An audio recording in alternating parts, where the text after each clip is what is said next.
요한복음과 신앙 92번째 시간으로 요한복음 13장 1절에서 제12절 말씀 가지고 때를 알고 사는 인생 두 번째 시간으로 주신 은혜 같이 나누길 원합니다. 한국에서 7, 8월을 살아보니까요, 더위가 살인적입니다. 서울이 118년 만에 30일이 넘는 열대야를 기록했어요. 날씨가 100년의 기록을 갈아치우고 있습니다. 매일 저녁마다 35도가 되는, 체감 온도가 35도가 넘는 날이 한 달째 계속 지속되고 있습니다.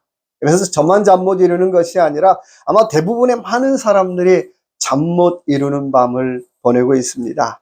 그래서 7월, 8월에는 한국을 방문하는 것 좀 생각해 봐야 되겠다라고 하는 생각을 하게 됩니다. 그런데요, 한편 생각해 보면 날씨는 더워야 곡식이 익더라는 거예요. 보통 벼는 심어서 40일 동안 25도에서 하루에 한 4시간 정도의 햇빛을 쏘아 주어야 열매가 맺는다는 거예요. 그러다가 추수 때가 되면 30도에서 33도의 그 온도에서 햇빛을 4시간 쪼아 주어야 비로소 추수를 하게 되더라고 하는 것입니다. 그러니까 날씨가 덥다라고 하는 것은 사람한테는 참 힘들고 어렵지만은 곡식의 추수를 위해서는 꼭 필요한 일이다라고 하는 것입니다. 여러분, 인생도 마찬가지죠. 더울 때가 있고요, 추울 때가 있어요. 너무 더울 때는 좀 옷을 벗어서 좀 시원하게 하고, 추울 때는 옷을 입어서 따뜻하게 하면 돼요. 그런데 영적인 것도 비슷하더라고 하는 것입니다. 내가 영적으로 좀 더울 때는 좀 나누며 살면서 옷을 좀 벗고 살면 돼요. 그리고 내가 영적으로 좀 추울 때는 영적으로 좀 도움을 받으면서 옷 좀 입고 살면 되더라고 하는 것입니다. 나는 늘 돕고만 살겠습니다. 나는 늘 도움받고만 살겠습니다. 그런 건 없어요.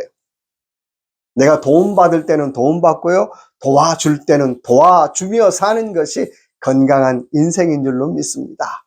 내가 도움받을 때 돕고 또 도와줄 때 돕는 인생을 가리켜서 아이고 철든 인생이네라고 얘기를 해요.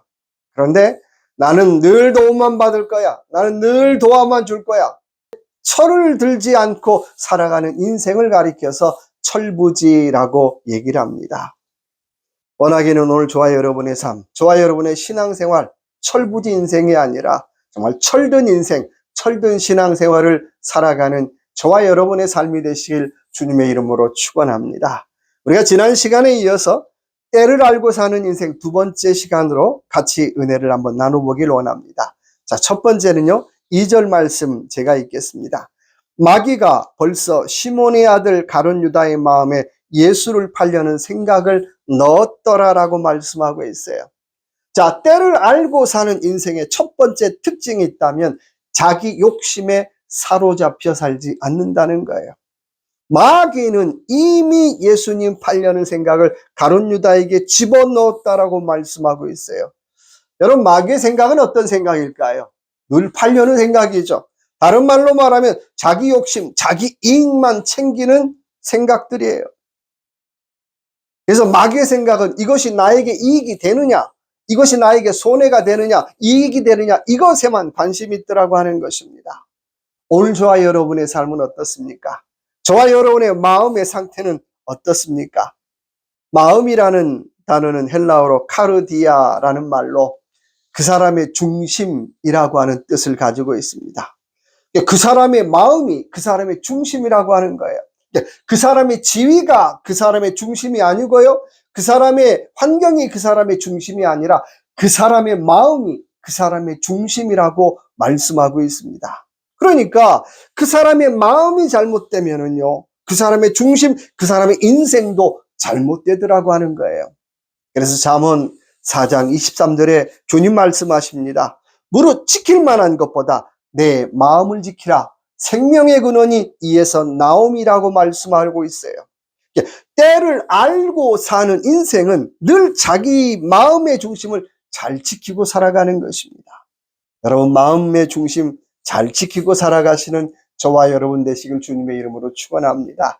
제가 신학교 다닐 때만 해도요, 아마 그 한 7, 80%의 신학생들은 다 이런 고백이 있었던 것 같아요.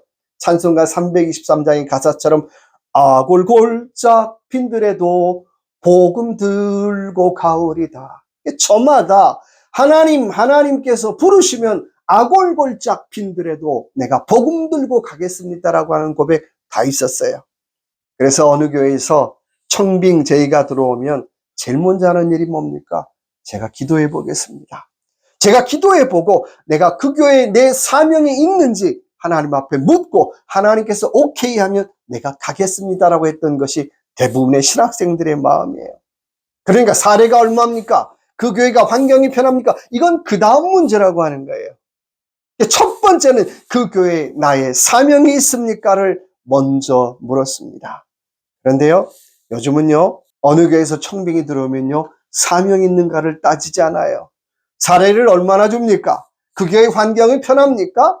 그 교회가 편한 환경입니까? 뭐 좋은 환경입니까? 이런 것들을 먼저 따져요.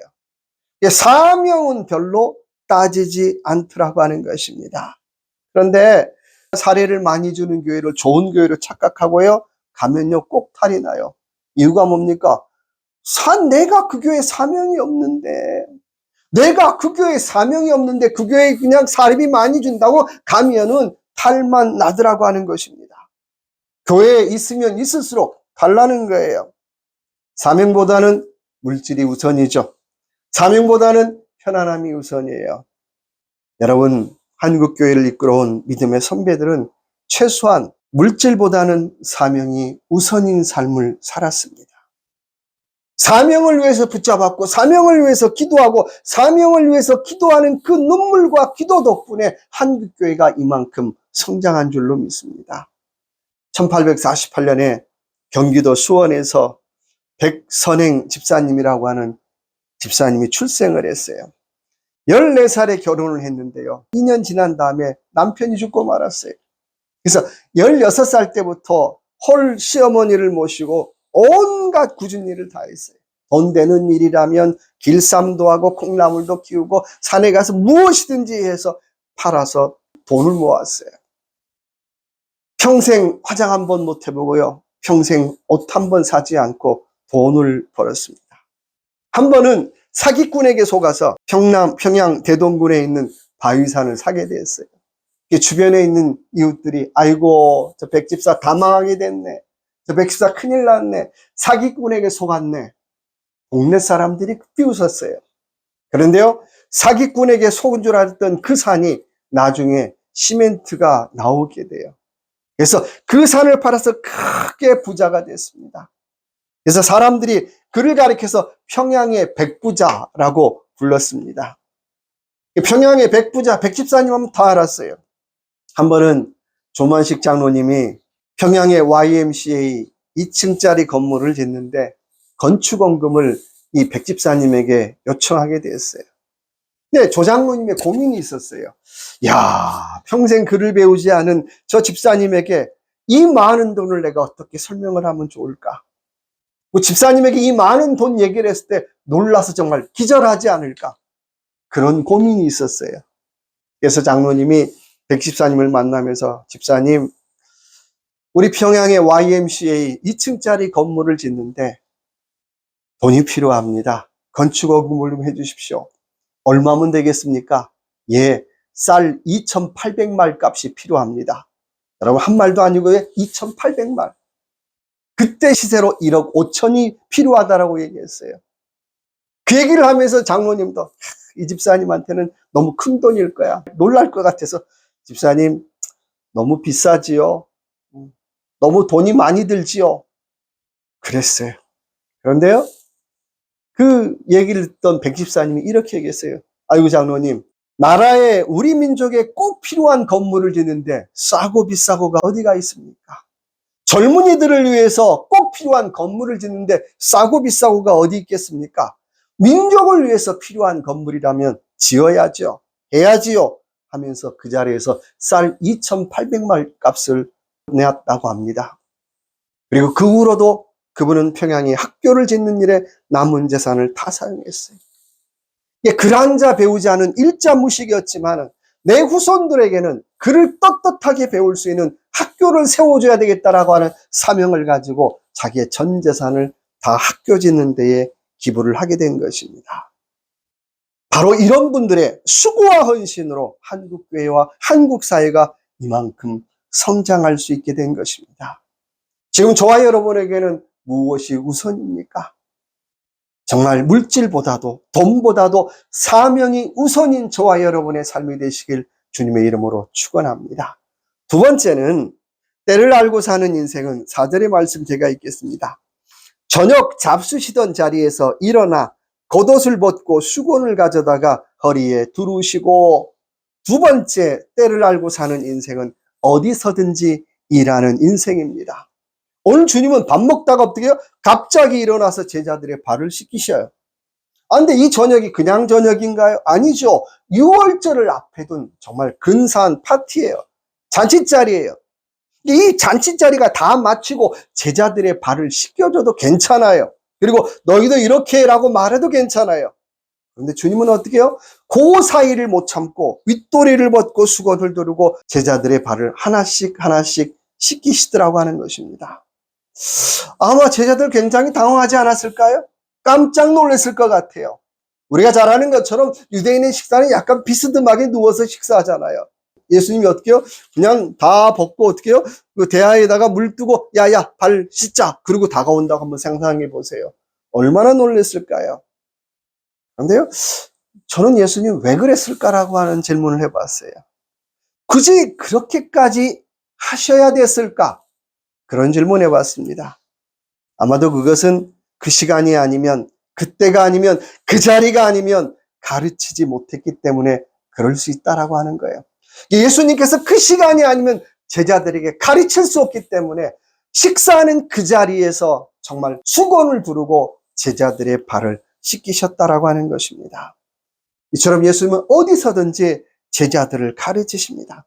어떤 자리에서든지 제자들을 훈련하고 가르치시는 거예요. 여러분, 사명이 뭘까요? 사명은 이런 거예요. 밥 먹다가도 수건을 두르고 일어서고 일할 수 있는 그 일이 바로 사명이라고 하는 것입니다. 나 밥 먹고 하겠습니다. 에이, 나는 지금 아닙니다가 아니라 밥 먹다가도 그것이 나의 사명이라면 밥 먹는 거 끊고 일어설 수 있는 그 일이 바로 저와 여러분의 사명이라고 하는 것입니다. 나는 사명 때문에 밥이 잘 넘어가지 않습니다.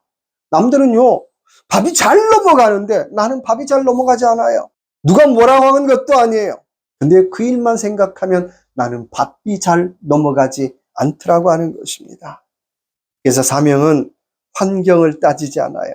조건을 따지지 않아요. 형편을 따지지 않아요.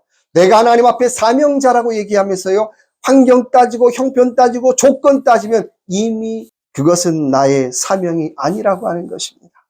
정말 그것이 나의 사명이라고 고백했다면 하나님 형편이 좋지 않아도, 환경이 좋지 않아도 하나님 내가 해보겠습니다라고 고백하는 것이 사명자의 자세라고 하는 것입니다. 저도 목회를 하면서 많은 이력서를 써보기는 했지만 지금까지 이력서를 쓰고 간 교회는 한 교회도 없습니다. 그럼 여러분 또 제가 능력이 있어서 그런 착각하실 텐데요. 제가 능력이 있는 게 아니라 다 어려운 교회에서 청빙이 왔기 때문에 굳이 이력서를 쓰고 갈 필요가 없었던 거예요. 이게 다 어려운 교회에서 청빙이 왔기 때문에 그냥 이력서 쓰지 않고 간 거예요. 그래서 제 마음에는 어려운 교회에서 청빙이 오면 이건 100% 가야 된다라고 하는 그런 마음이 있어요. 왜냐하면 어려운 교회는 조건을 못 따져요. 환경을 못 따져요. 형편을 못 따져요. 그런데 제 마음이 이런 마음이 있어요. 하나님의 몸된 교회가 어려운데 그 어려운 교회를 잘 섬기기만 하면 주님 앞에 칭찬받을 것 같은 그런 마음이 있어요. 그래서 어떻게 해요? 하고 가는 것입니다. 좋은 비유는 아니겠지만 사업을 한번 비유해 본다면 이렇게 비유하면 어떨까 싶어요. 여기 본사가 있고 수많은 대리점들이 있어요. 근데 어떤 대리점은요, 잘 되는 대리점이 있어요.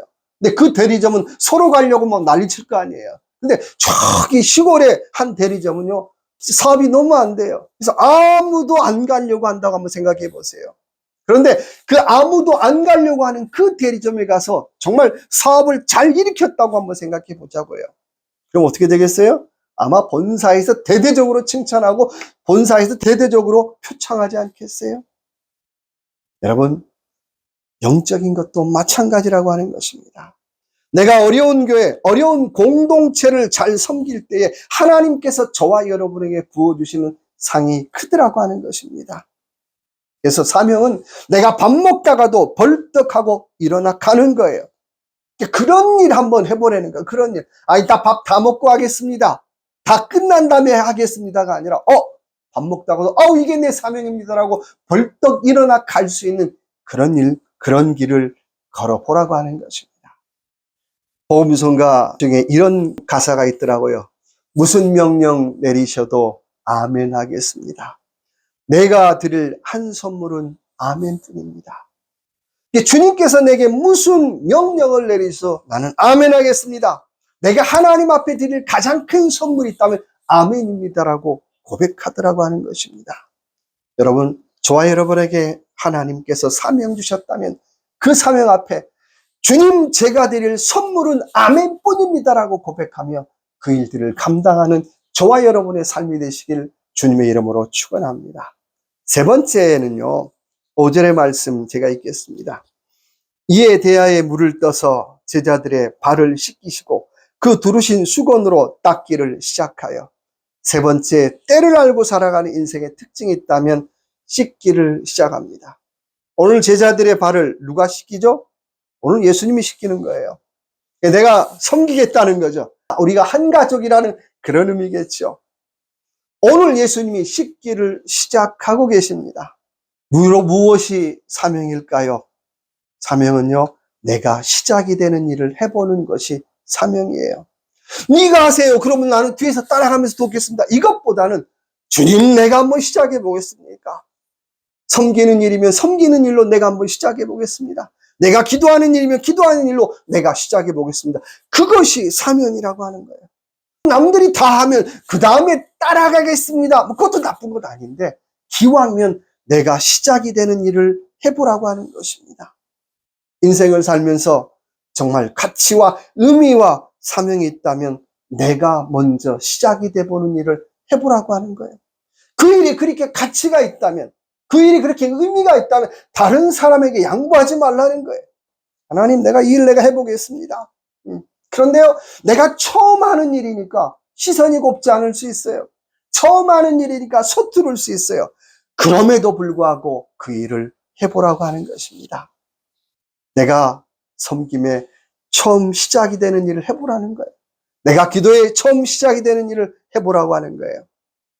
그 일을 하는 것이 사명이라고 하는 것입니다. 여러분, 발을 씻기는 일은요, 종 중에 가장 낮은 종이 하는 일이에요. 그런데 주님이 어떻게 해요? 가장 낮은 종이 되어서 그 일을 감당하셨어요. 주님이 가장 낮은 종이 되어서 그 일을 감당할 때 우리에게 말할 수 없는 감동을 주는 거예요. 여러분, 우리가 다른 사람에게 섬기면서 왜 감동을 주지 못할까요? 섬기는 종의 자세가 아니라는 거예요. 내가 이만큼 베풀었어, 기억해? 알았지? 군림하는 자세로 섬길 때는 아무런 감동도 주지 못하더라고 하는 것입니다. 빌립보 2장 6절의 말씀, 그는 근본 하나님의 본체시나 자기를 비어 종의 형체를 가져 사람들과 같이 되셨고, 사랑은요, 종의 자리에서 감동을 주는 일이에요. 주님은 그 높은 자리에서 내려오셔서 낮은 종의 자리에서 섬길 때 우리에게 영적인 감동을 주고 있더라고 하는 거예요. 그렇잖아요. 세상도 보면 힘 있는 사람이 양보할 때 감동이 일어나잖아요. 능력 있는 사람이 양보할 때 감동이 일어나잖아요. 주님도 그러셨다는 거예요. 게리 비숍이 쓴 인생을 바꾸는 7가지라고 하는 책이 있습니다. 7가지 중에 제가 3가지를 한번 소개해 볼까 해요. 첫 번째, 인생을 바꾸는 첫 번째 방법은 약속 시간에 나타나라는 거예요. 우리 한국도 그렇고 코리안 타임 이런 거 많잖아요. 내가 약속한 시간에 무슨 일이 있어도 나타나는 게 인생을 잘 사는 첫 번째 방법이라는 거예요. 두 번째는 나하고 한 약속은 꼭 지키라고 하는 거예요. 아이고, 내가 그때는 정신이 없었어, 내가 그냥 실수했어가 아니라 정말 나하고 한 약속은 두 번째는 지키라는 거예요. 그리고 마지막 7번째는 내가 시작이 되는 일을 해보라고 하는 것입니다. 인생을 잘 살 수 있는 여러 가지 방법 중에 지금 내가 시작이 되는 일, 남들이 알아주건 알아주지 않건 시작이 되는 일을 해보라고 하는 것입니다. 그 일이 새벽 기도도 좋고요, 그 일이 남을 섬기는 일이 되어도 좋고요. 그 일이 하나님을 찬양하는 일이 되어도 좋고요. 어떤 일이든지 간에 내가 시작이 되는 일을 해보라고 하는 것입니다. 그래서 이 한 주간도 자기 욕심에 사로잡히지 않고 어디서든지 일하고 내가 시작이 되는 일들을 해보며 살아가는 저와 여러분의 귀한 이 한 주간 되시길 바랍니다. 기도하겠습니다. 하나님 아버지, 이 한 주간도 내 욕심에 사로잡히지 않고 내가 사명에 붙잡혀서 정말 하나님의 뜻을 이루는 이 한 주간이 되어지게 하여 주시고, 그 일이 하나님 앞에 사명이라면 내가 시작이 되는 일을 해보는 이 한 주간의 삶이 되기를 원합니다. 남들이 알아주건 알아주지 않건 정말 내가 시작이 되는 일을 해봄으로 하나님께서 내게 주신 사명, 소명 잘 감당할 수 있는 귀한 이 한 주간이 될 수 있도록 은혜 베풀어 주시옵소서. 함께하여 주실 걸 믿고 예수 그리스도 이름으로 간절히 기도드립니다. 아멘.